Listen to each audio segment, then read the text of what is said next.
Tatas have not only been gearing up to take off with Air India, but have pitched the perfect delivery in cricket as well.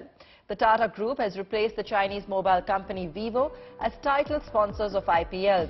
The group will pay a whopping 1,124 crore rupees for the rights, 547 crores for the first year and 577 crores for 2023. As per the agreement, Tata will have the right to match the top bidder for title rights in the 2024-28 auction. Importantly, Tata will be allowed to use its multiple brands in sponsorship deal. In a big blow to restaurants and bars in the national capital, the Delhi government has ordered them to shut down for dine-in facilities. Amid the rising cases of COVID-19, government has said that bars and restaurants will be allowed to only operate their takeaway facilities. The industry, which is already one of the worst hit due to the pandemic, says they might not be able to sustain any longer. Listen in to what Kabir Suri, President of NRAI, had to say. How do you seek of these restrictions with either a full shutdown or a cap on the capacity of the functioning of restaurants? As you know, we've been obviously functioning with 50% occupancy the entire sort of financial year, and have been under weekend curfew and the night curfews. So, for what I'm not understanding is that, you've got a few different things that are happening. One, we are focusing on vaccination, so staff is all vaccinated. You seek customers entry, you give entry to customers that are vaccinated. And now you're shutting down the industry by closing down Delhi, which for us, it makes no sense, because you're anyway sort of restricted with your timings. You have 50% occupancy. Your staff is vaccinated, your customers are vaccinated. So by shutting it down, what are we going to achieve? It's only going to lead to unemployment and more disruption to business, revenue loss for businesses, tax loss for the government, and ultimately who suffers is the consumer.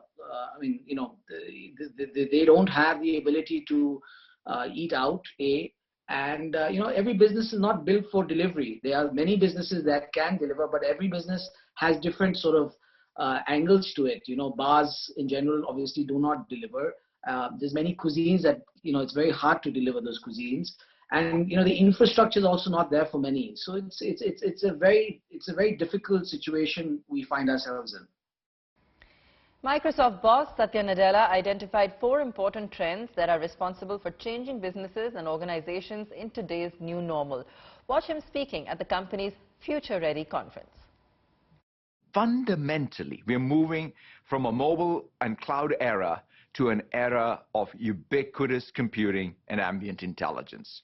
70% of the employees want more flexible remote work options, and about the same number also say that they want more in-person connection.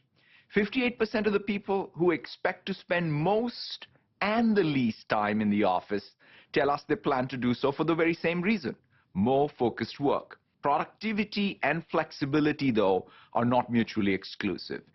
Every organization needs a new digital fabric for collaboration that brings together both digital and physical spaces.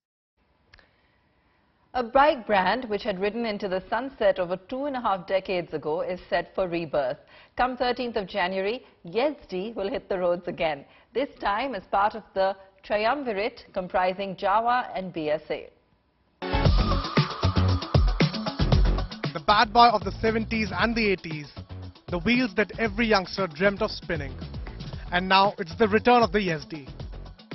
Back from a pit stop which lasted nearly 26 years, edged off the road by quicker and more fuel-efficient competitors like Honda and Yamaha. The brand relaunch is set for Thursday, 13th of January. A fact backed by Anand Mahindra himself, the man who backed by company classic legends for the revival of Yezdi along with other iconic brands like Java and BSA. According to reports, Yezdi will launch 3 models: the Adventure, the Scrambler and the Road King. Each will feature a 334cc petrol engine, also doing the duty in the Javas. This engine produces 30 bhp power and could be paired with a 6-speed gearbox. The bikes will be priced between 1.6 lakh to 2.1 lakh rupees. While BSA has been positioned as a premium brand and Java as the bread and butter offering, Yezdi is expected to be the power brand among the trio.